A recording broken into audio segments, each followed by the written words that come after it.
Hello बच्चों, कैसे आप सभी। आई होप आप सब बहुत अच्छे होंगे, मस्त होंगे, दुरुस्त होंगे और बच्चा एग्जाम की तैयारी भी बेहतर तरीके से कर रहे होंगे। तो बच्चों, आज हम लोग डिस्कस करने वाले हैं ट्वेल्थ क्लास का एक बहुत ही महत्वपूर्ण टॉपिक, जो कि मॉडर्न फिजिक्स यानी आधुनिक भौतिकी से आता है। और बच्चा, आज का जो टॉपिक नेम है वह है रदरफोर्ड का परमाणु मॉडल और परिकल्पना। रहा बात बच्चा की प्रश्न को पूछता कैसे है, तो बच्चा बोर्ड में इस प्रकार से पूछता है कि रदरफोर्ड के परमाणु मॉडल की व्याख्या करे और इसकी परिकल्पनाओं को लिखे। रदरफोर्ड के परमाणु मॉडल की व्याख्या करे और इसकी परिकल्पनाओं को लिखे, या सीधे पूछ देता है कि रदरफोर्ड के परमाणु मॉडल क्या है और इसकी परिकल्पना करे। ठीक है बच्चा, तो इस तरीके से ये क्वेश्चन पूछ लेता है। ये टॉपिक भी केमिस्ट्री से आपका रिलेट करता है, परमाणु संरचना ही केमिस्ट्री से रिलेट करता है 11वीं क्लास के। तो बच्चों, आसान होने वाला है आज का ये टॉपिक, और आपको बड़े आराम से सुनना है। और अगर एक बार सुन लिए तो हमें लगता है कि आप एग्जाम में अगर पूछ दे तो जरूर लिख के आओगे, ना का तो सवाल ही नहीं है।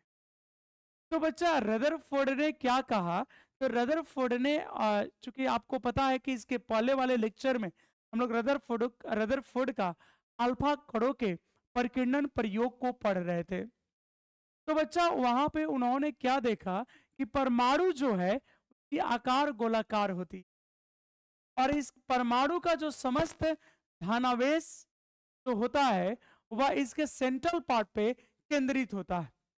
लेकिन बच्चा, उन्होंने इलेक्ट्रॉन के बारे में कहा कि इलेक्ट्रॉन जितना प्रोटॉन है उतना ही इलेक्ट्रॉन होता है। यानी कहने का मतलब ये था, कहने का तात्पर्य ये था कि परमाणु विद्युता उदासीन होता है, लेकिन जो प्रोटॉन है और न्यूट्रॉन के साथ नाभिक में स्थित होता है, और वही जो इलेक्ट्रॉन है नाभिक के चारों ओर वृत्तीय कक्षाओं में घूमते हैं।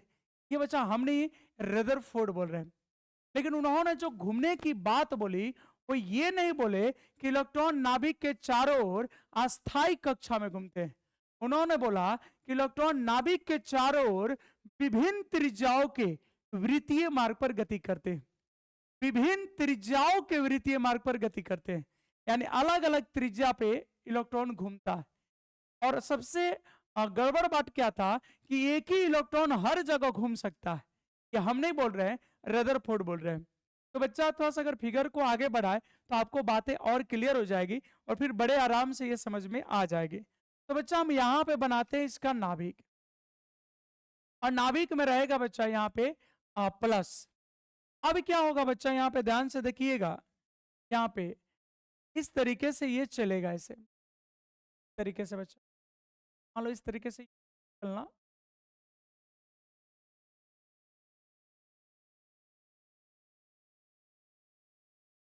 तरीके से बच्चा ये घूमते जाएगा, और घूमते घूमते घूमते मेरे प्यारे प्यारे बच्चों के अंत में पहुंच जाएगा नाभिक के पास। अंत में कहाँ पहुंच जाएगा बच्चों? नाभिक के अंत में मेरे प्यारे बच्चों कहाँ पहुंच गया? नाभिक के पास। एक ही इलेक्ट्रॉन को ध्यान से देखा जाए तो बच्चा, एक ही इलेक्ट्रॉन ना हर जगह घूम रहा है, एक ही इलेक्ट्रॉन हर जगह घूम रहा है। यही उनसे गलती हो। आगे हम लोग पढ़ेंगे कि इनकी गलती क्या है। ठीक है बच्चों, ऐसे एक ही इलेक्ट्रॉन हर जगह से ऐसे घूमते हुए, ऐसे घूमते हुए अंत में कहाँ पहुंच गया बच्चा? नाभिक के। तो बच्चा, यहाँ पर हम लोग लिख लेते हैं कि रदरफोर्ड के परमाणु मॉडल की निम्नलिखित परिकल्पनाएं हैं। सबसे पहला लाइन लिख देते बच्चा, रदरफोर्ड के रदरफोर्ड के रदरफोर्ड के परमाणु मॉडल। मेरे प्यारे बच्चों ध्यान देना, बड़ी आसान टॉपिक में ये सब आता है। आधुनिक भौतिकी फिजिक्स का आसान चैप्टर है, लेकिन बच्चा बहुत सारे टीचर जो है, शिक्षक जो है, वो छोड़ देते, चैप्टर को छोड़ देते। जबकि बच्चा यहाँ से क्वेश्चन तो पूछता है, लेकिन आपका क्वेश्चन नहीं छूटेगा बच्चा, क्योंकि हम है। और बोर्ड में एग्जाम जब देने जाओगे तो बच्चा डिफरेंस दिखेगा। ठीक है, तो रदरफोर्ड के परमाणु मॉडल की रदरफोर्ड के परमाणु मॉडल की निम्नलिखित रदरफोर्ड के परमाणु मॉडल की निम्नलिखित निम्नलिखित परिकल्पनाएं हैं। निम्नलिखित परिकल्पनाएं हैं। निम्नलिखित परिकल्पनाएं हैं। रदरफोर्ड के परमाणु मॉडल की निम्नलिखित परिकल्पनाएं हैं। तो बच्चा रदरफोर्ड के परमाणु मॉडल की कौन सी परिकल्पना है, क्या उन्होंने देखा था? तो सबसे पहले बच्चा रदरफोर्ड ने बोला था कि जो परमाणु होता है वह गोलाकार होता है। यानी रदरफोर्ड के अनुसार परमाणु वर्गाकार नहीं होता है, त्रिभुजाकार नहीं होता, वृत्ताकार नहीं होता है। रदरफोर्ड के अनुसार परमाणु जो है वो गोलाकार होता है और इसकी त्रिज्या की कोटि 10 के पावर -14 मीटर होती है। तो रदरफोर्ड के अनुसार बच्चा परमाणु कैसा होता है? परमाणु परमाणु परमाणु गोलाकार होता है। परमाणु गोलाकार होता है। परमाणु गोलाकार होता है। गोलाकार होता है बच्चा, परमाणु गोलाकार होता है और इसके और इसके त्रिज्या की कोटि, परमाणु गोलाकार होता है और इसके त्रिज्या की कोटि और इसके त्रिज्या की कोटि जो होती है बच्चा वो होती है 10 के पावर -10 मीटर होती है। तो बच्चा इसके त्रिज्या की जो कोटि होती है 10 के पावर -10 मीटर। ठीक है बच्चा, तो ये बात रदरफोर्ड बोले थे। बच्चा ये ऑब्जेक्टिव हो गया कि नहीं हो गया? यहाँ पे परमाणु के त्रिज्या की कोटि कितनी होती है? तो 10 के पावर -10 मीटर। परमाणु का बच्चा कुल धनावेश और लगभग द्रव्यमान, परमाणु में केंद्र पर एक, क्या बोले, परमाणु में एक छोटे से भाग में केंद्रित होता है जिसे नाभिक कहते हैं। तो बच्चा ये दूसरा पॉइंट है, इसको भी आप नोट करेंगे। ये बच्चा दूसरा पॉइंट है, बात को समझिएगा प्यार से एकदम बच्चा, एकदम प्यार से समझना है। क्या बच्चा? दूसरा पॉइंट है परमाणु परमाणु का कुल धनावेश, यानी बच्चा जितना पॉजिटिव चार्ज होता है, कुल धनावेश, परमाणु का कुल धनावेश, परमाणु का बच्चा कुल धनावेश और लगभग लगभग कुल द्रव्यमान और लगभग कुल द्रव्यमान और लगभग कुल द्रव्यमान द्रव्यमान द्रव्यमान परमाणु परमाणु में परमाणु में एक छोटे से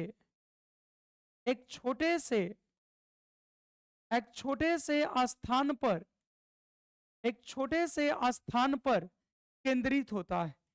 एक छोटे से स्थान पर केंद्रित होता है। एक छोटे से स्थान पर केंद्रित होता है जिसे नाभिक कहते हैं। जिसे नाभिक कहते हैं। इसे बच्चा हम लोग क्या कहते हैं? इसे सर हम लोग नाभिक कहते हैं। ठीक है बच्चा।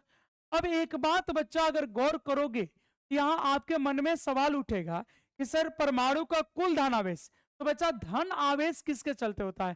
तो धन आवेश सर प्रोटॉन के चलते। तो बच्चा नाभिक में कुल प्रोटॉन रहता है, लेकिन यहाँ लगभग कुल द्रव्यमान इसलिए हम लिखे हैं क्योंकि मुख्य रूप से द्रव्यमान का कारण होता है बच्चा प्रोटॉन और न्यूट्रॉन।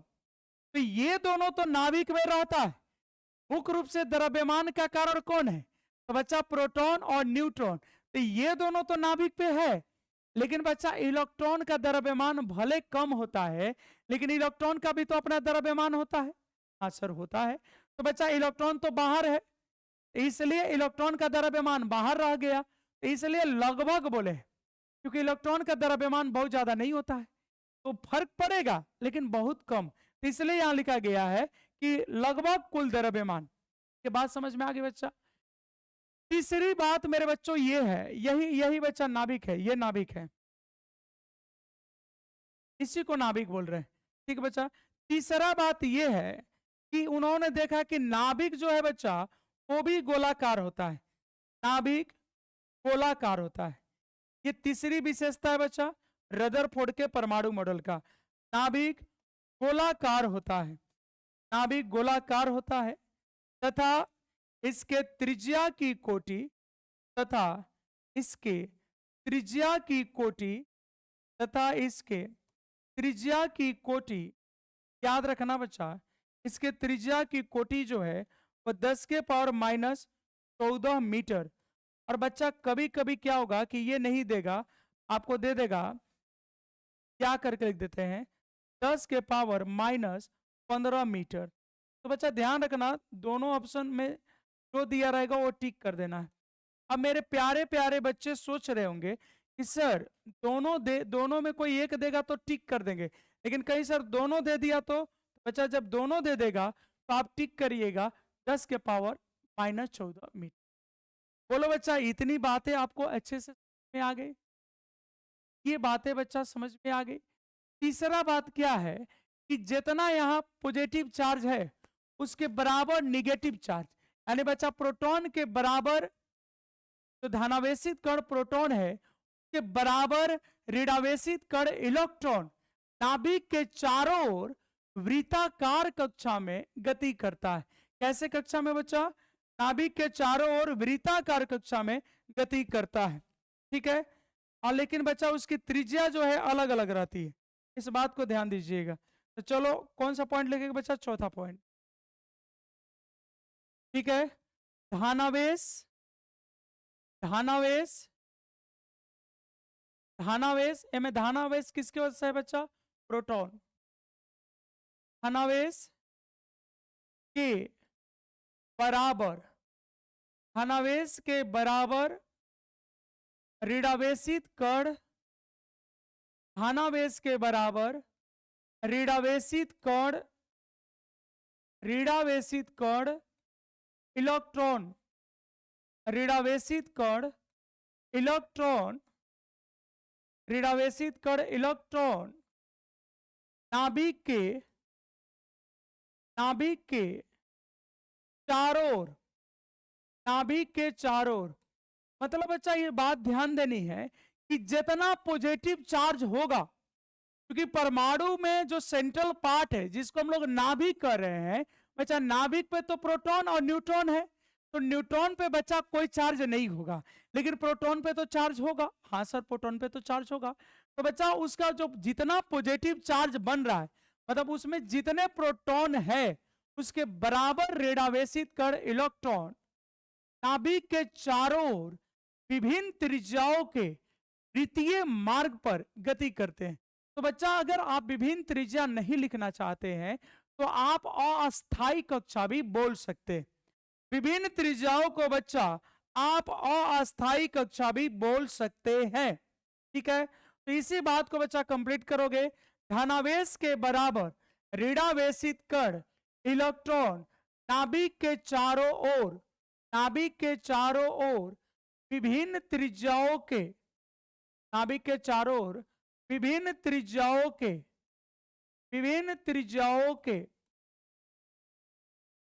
त्रिज्याओं के वृत्तीय मार्ग पर विभिन्न त्रिज्याओं के वृत्तीय मार्ग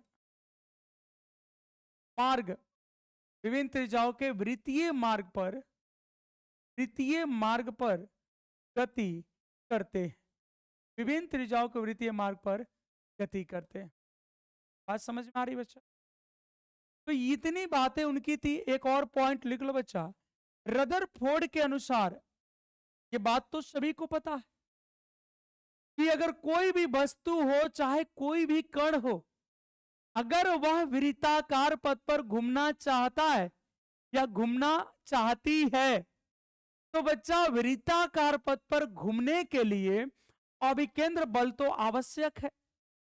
ये आप लोग पढ़ के आए बच्चा वृत्तीय गति में, सेंट्रीपिटल सर्कुलर मोशन में, any body can not complete circular पथ in absence of centripetal force. कोई भी बॉडी सर्कुलर पथ को कंप्लीट नहीं कर सकता है जब तक कि उस पर सेंट्रीपिटल फोर्स न लगे। तो बच्चा अगर इलेक्ट्रॉन नाभिक के चारों ओर विभिन्न त्रिज्याओं के वृत्तीय मार्ग पर गति कर रहा है, तो कोई तो विद्युत बल लगना चाहिए, कोई तो अभिकेंद्र बल लगना चाहिए। तो बच्चा यहाँ अभिकेंद्र बल का काम जो है वो विद्युत बल कर देता। ओके सर, आप पहले आंसर बोल दिए, बिल्कुल बच्चा बुला गया। देखो यहाँ पे ध्यान दो बच्चा, यहाँ पे कैसा बच्चा प्लस, यहाँ कैसा बच्चा प्लस, यहाँ तो हमने चार्ज लिया है प्लस, और बच्चा मान लो यहाँ पे है इलेक्ट्रॉन, बच्चा इलेक्ट्रॉन, तो इलेक्ट्रॉन तो निगेटिव चार्ज है बच्चा, ये इलेक्ट्रॉन और यहाँ निगेटिव चार्ज, यहाँ पॉजिटिव चार्ज, इनके बीच में आकर्षण विद्युत बल लगेगा, और यही आवश्यक अभिकेंद्र बल को देता है।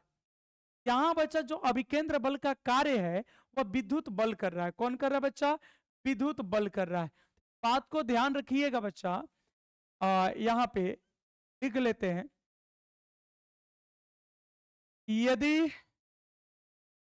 इलेक्ट्रॉन नाभिक के चारों ओर, यदि इलेक्ट्रॉन नाभिक के चारों ओर, यदि इलेक्ट्रॉन नाभिक के चारों ओर वृत्तीय कक्षा में, यदि इलेक्ट्रॉन नाभिक के चारों ओर वृत्तीय कक्षा में, वृत्तीय कक्षा में गति करते हैं, वृत्तीय कक्षा में गति करते हैं, तो इलेक्ट्रॉन, तो इलेक्ट्रॉन और नाभिक के बीच, तो इलेक्ट्रॉन और नाभिक के बीच, इलेक्ट्रॉन और नाभिक के बीच लगने वाला, इलेक्ट्रॉन और नाभिक के बीच लगने वाला विद्युत बल, लगने वाला विद्युत बल अभिकेंद्र बल का, लगने वाला विद्युत बल अभिकेंद्र बल का, अभिकेंद्र बल का कार्य करता है, अभिकेंद्र बल का कार्य करता है। तो बच्चा ये बात तो कंप्लीट हो गई। यस सर, इसमें कोई प्रॉब्लम तो नहीं होनी चाहिए मेरे प्यारे प्यारे बच्चों। यदि इलेक्ट्रॉन नाभिक के चारों ओर, यदि इलेक्ट्रॉन नाभिक के चारों ओर वृत्तीय कक्षा में गति करते हैं, तो इलेक्ट्रॉन और नाभिक के बीच में जो विद्युत बल लगता है, जो आकर्षण विद्युत बल लगता है, वही अभिकेंद्र बल का कार्य करता है। तो बच्चा रदरफोर्ड के परमाणु मॉडल की ये परिकल्पना है। अब इससे इसका दोष क्या है बच्चा, इसके डिमेरिट्स क्या है, ये दोष भी पूछता है, डिमेरिट्स पूछता है बच्चा, डिमेरिट्स, डिमेरिट्स पूछ लेता है बच्चा। यहाँ पे पहला डिमेरिट्स तो ये है बच्चा कि आपको पता है, आगे पढ़ाएंगे भी, स्पेक्ट्रम बनने के लिए इलेक्ट्रॉन उच्च कक्षा से निम्न कक्षा में आना चाहिए, लेकिन एजा तो सब नसा गए एके में, एजा ऊंच नीच है नहीं, सब नसा गए बच्चा, अलग अलग रहता तब ना एगो बोलते उच्च कक्षा एक निम्न कक्षा, एजा तो सब एक ही ऑर्बिट घूम रहा है, एक ही इलेक्ट्रॉन सभी त्रिज्या के वृत्तीय मार्ग में गति कर रहा है। तो बच्चा यहां से स्पेक्ट्रम की व्याख्या नहीं होती है, पहला दोष।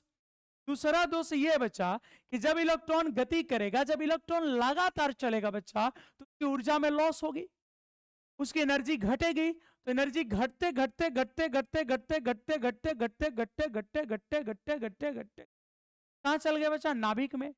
तो नाभिक में तो प्लस है, ऊर्जा इलेक्ट्रॉन पहुंच गया, तो प्लस माइनस रिएक्शन करेगा और हो जाएगा विद्युत उदासीन, जबकि नाभिक धनावेशित होता है। बच्चा गड़बड़ हो गया, तो प्रोटॉन इलेक्ट्रॉन एक साथ रह के चार्ज को बचा ही नहीं सकता है, तो दोनों एक दूसरे के चार्ज को कैंसिल करते हैं। तो बच्चा नाभिक के अस्थायित्व पर भी प्रश्न चिन्ह उठ जाता है। तो यही दो इनके मुख्य दोष है बच्चा, तो इसको भी नोट कर लेते हैं। तो बच्चा पहला दोष लिख लेते हैं, दोष नंबर 1, रदरफोर्ड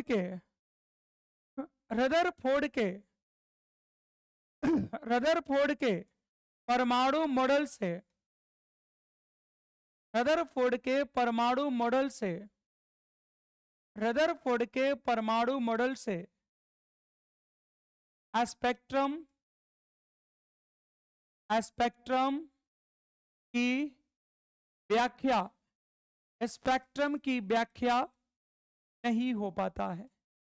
स्पेक्ट्रम की व्याख्या नहीं हो पाता है। तो बच्चों रदरफोर्ड के मॉडल से स्पेक्ट्रम की व्याख्या नहीं हो पाता है, क्योंकि स्पेक्ट्रम के लिए इलेक्ट्रॉन का जो संक्रमण है वह उच्च कक्षाओं से निम्न कक्षा में होना चाहिए।